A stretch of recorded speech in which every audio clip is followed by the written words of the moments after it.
Tonight, the story of three families who all tried to move into an occupied Colorado Springs home after each fell for the same rental scam. The con artist stealing at least $1,000 in so-called deposit money.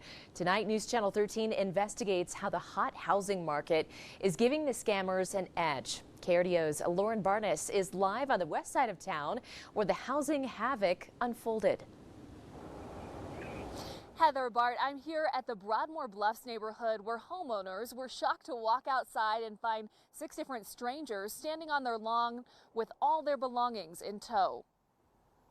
Ron and Susan Ford started the month of July as Colorado Springs' most desired roommates. We had 3 different families pull up.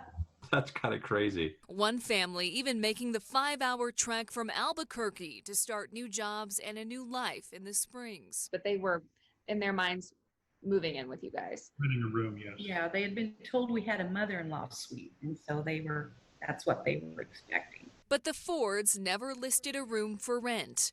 The victims had been communicating with a scammer who ripped off real photos of the Fords' home from sites like Zillow and Redfin. Unfortunately, the victims had to come face to face with the real homeowners to make that realization. They were so convinced that they were ready to move in that we were receiving some of their mail and packages. It's been about a year since the CEO of the Better Business Bureau of Southern Colorado has seen this scam. He suspects it's sparking up again because of the hot housing market. So the scammer will kind of create this false sense of urgency, telling you that others are interested and you gotta act fast. And in this housing market, like that's something that everybody's kind of saying.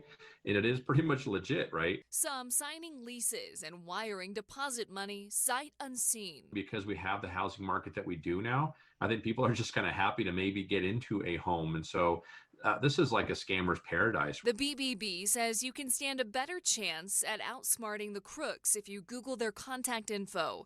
If your alleged landlord's email or phone number shows up on property ads in other cities, consider that a huge red flag. After hours sorting out the housing havoc, the Fords have their house back to themselves. Their rejected roommates out of pocket and out of luck.